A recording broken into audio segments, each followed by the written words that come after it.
And the Oscar goes to Parasite. This is definitely my favorite Oscars moment ever. Part of it was getting to watch my favorite film of the year actually win Best Picture for once. But another part of it was the excitement that came from a hopeful thought. Parasite was the first foreign language film in 92 years of Oscars history to win the top prize. That was a huge deal in my eyes and the eyes of many, and not just because of that cultural milestone. It was a big deal because every year, shortly after the Oscars, the Best Picture winner always seems to get a surge in popularity amongst average moviegoers. Parasite wasn't just my favorite film of 2019, it's my second favorite film of all time. And the thought of a film so near and dear to my heart getting the attention that I felt it deserved meant a lot to me. The ceremony came and went, and Parasite definitely received a surge in popularity after that win. But that surge didn't feel as powerful as other Best Picture winners.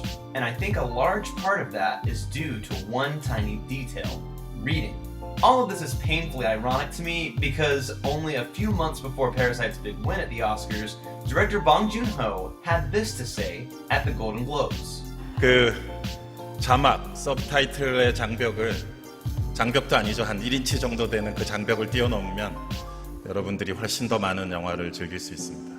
Once you overcome the 1-inch tall barrier of subtitles, you will be introduced to so many more amazing films.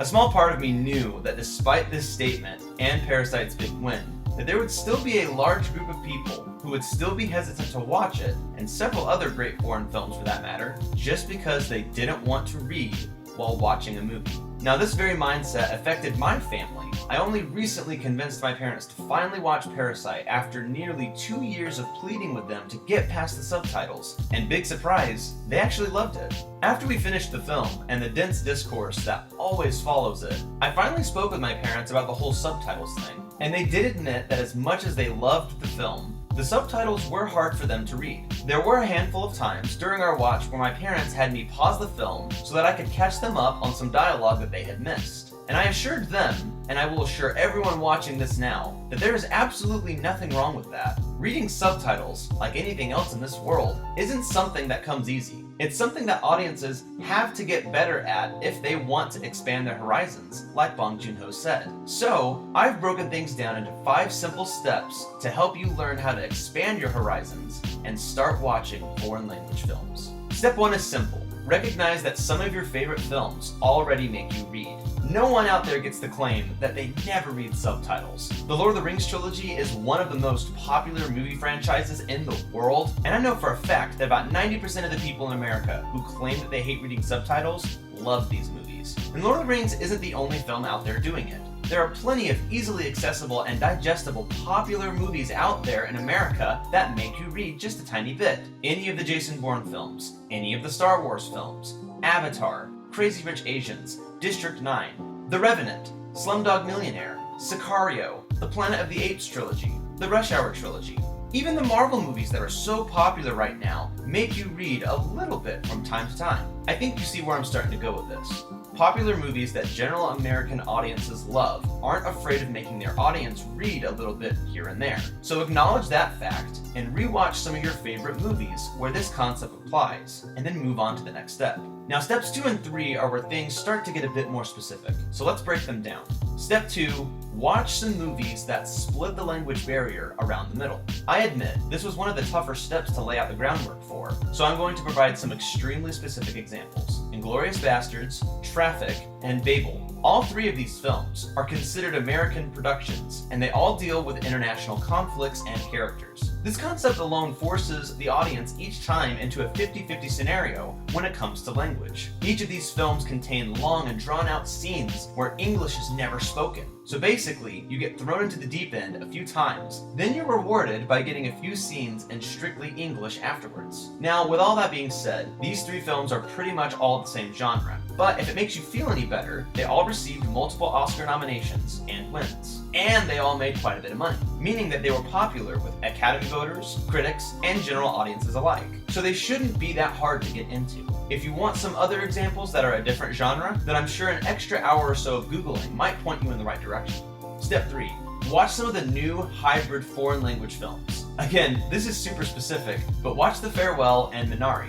These two films are part of a new movement happening in the film industry that I just gave my own name to because I couldn't find a better one online anywhere. This movement involves breaking down the barriers of not only language and culture in film, but what even constitutes a film to be foreign in the first place. I mean, the primary language spoken in Minari is Korean, but every second of its runtime takes place in and was shot in America, and yet the Golden Globes claimed that it was a foreign film. But that's an entirely different topic altogether. The Farewell and Minari are the best examples out there when it comes to taking that next step in my little chart that I'm making here. Both of these films are centered around bilingual families. Once again, you can probably see where I'm going with this. These films do contain quite a bit of English in them, but the scales are tipped in favor of the non-English languages here. So naturally, these films are the next step to take in this process.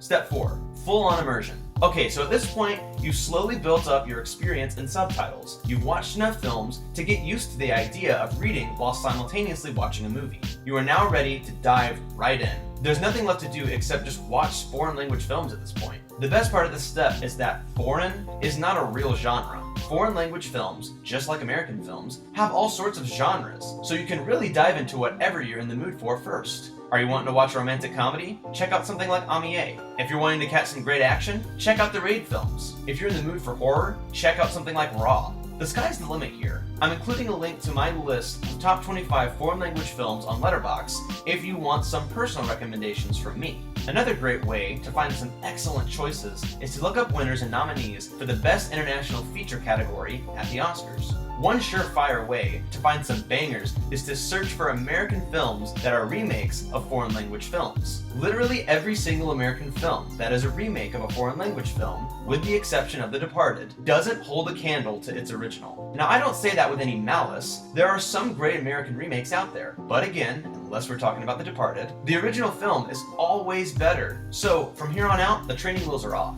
Now, the fifth and final step isn't really a step. Hopefully, it's more of a lifestyle change. Keep on watching new foreign language films and rewatch your new favorite ones. Once you get to this point, continually applying this concept is going to be the only way for you to truly overcome this barrier of subtitles that Joon-Ho was talking about before. Now, you definitely won't be perfect yet. No one is. Some films will be much easier for you to read than others at this stage. The point is that you would hopefully have come to the realization by this point that all other countries out there who are making movies have people that are just as talented as America does. My wife is the best example that I always use when trying to explain how easy this process is to people. When she and I met, her knowledge of and love for film wasn't very huge. And today, it's still not all that huge. But she does have a deeper understanding of the medium. She's discovered genres that have become some of her favorites that she never previously knew existed. And best of all, she has no issue at all with reading subtitles anymore. Take for example, the other night I sat her down and showed her Memories of a Murder because she's obsessed with the Crime Junkies podcast and any other story that is true crime related for that matter. I knew that she wouldn't just love the film, but that she would become obsessed with it and the real life killer who inspired the film. The most fulfilling part of this experience though wasn't her obsession with the film that followed, but the fact that she sat me down and told me I didn't miss anything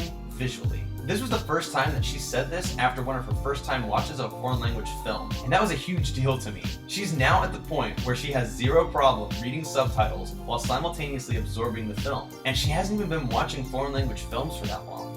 The point that I'm trying to make with all of this is that it's not all that hard to enjoy watching foreign language films. They're amazing, entertaining, and they teach us things about cultures and worlds beyond our own. Now, you don't have to follow all of these 5 steps exactly. Their effectiveness hasn't been tested or proven at all. I'm just trying to do my best to make it easier for people to give foreign language films a shot. At the end of the day, I know that I'm not going to turn the average moviegoer into a cinephile. That's just not going to happen. But what I do hope to do is inspire a sense of adventure when it comes to watching movies. Most people don't watch that many movies, and even worse, about half of those movies that they do watch are just rewatches of the same exact films. Now, there's nothing wrong with turning to comfort films from time to time. You can look at my diary on Letterboxd and see that I do that as well. All that I want is for people to be brave enough to broaden their filmic horizons, because there is a great big world of movies out there just waiting to be discovered. More and more are being made every day, and it would be a shame to miss out on so many, especially ones that are going to entertain you, connect with you, and even move you in some cases. You just have to be brave enough to look a little bit further than usual, and in some cases, not be afraid to do a little bit of reading.